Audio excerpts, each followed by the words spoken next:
Hey everyone, welcome back to Intuitive Living with Suzanne.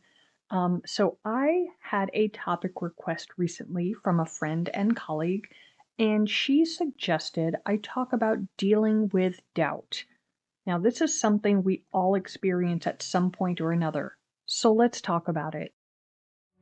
This is Suzanne Arjona, and you're listening to Intuitive Living with Suzanne, where we are tuning in to our inner voices and taking life to the next level.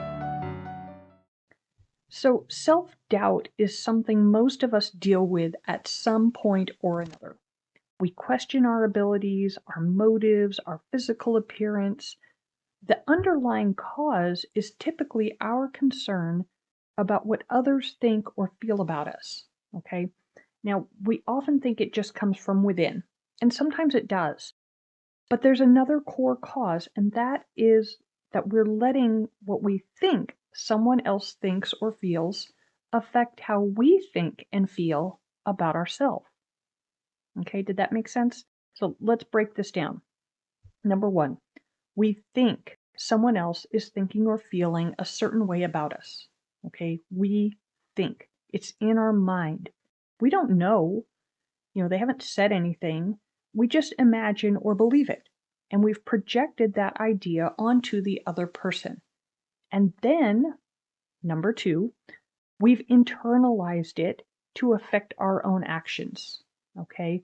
We are allowing another person's supposed opinion of us dictate how we think, feel, and act.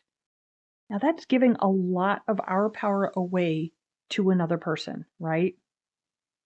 So there's a popular quote out there that states, at 20, you care what everyone thinks about you. At 40, you stop caring what others think about you. And at 60, you realize nobody was ever thinking about you. Okay? And maybe that's true, maybe not. So often when we begin to doubt ourselves, we end up in a state of self-sabotage, which can actually end up manifesting the fears that we're feeling. I'll be talking about the saboteur archetype in a future episode. I'll actually be doing a short series of paid episodes on the 4 core archetypes that we all embody. Okay, so keep an eye out for those. And again, that series will be for paid subscribers only. So anyway, there are 2 parts to addressing self-doubt. Okay, number 1, what others think about us is none of our business. And number 2, we are perfectly capable to do and be whatever we set our minds to. Right? Now think about those 2 things. One is an external trigger and one is internal. Okay, so let's start with number 1. What others think about us is really none of our business. Now, I get it. Stopping this thought process is easier said than done. Okay, we are social beings. We interact with others physically, emotionally, and spiritually. To not care is not in our nature. Okay, we are not only inherently caring and curious creatures, but we're also conditioned to integrate and assimilate to our environments, which includes responding and reacting to others. Okay? However, we need to learn to discern what is real and needs to be responded to, and what is imagined based on our own insecurities. Okay? When our insecurities about who we are and what we are capable take the lead, our minds lead us to believe that others feel that way about us as well. And we tend to start acting in a way that diminishes our own value. We shrink back and hide in order to not offend, or hide so we don't look incompetent to others. Okay, so that's number 1. As for number 2, we are perfectly capable of doing and being whatever we set our minds to, right? Now, we're told this all the time. You are a capable person. But sometimes we just have trouble internalizing that and believing it. Okay? We are designed to be successful regardless of what may have happened to us in the past. Okay? We are designed to do and be various things in this life. Okay?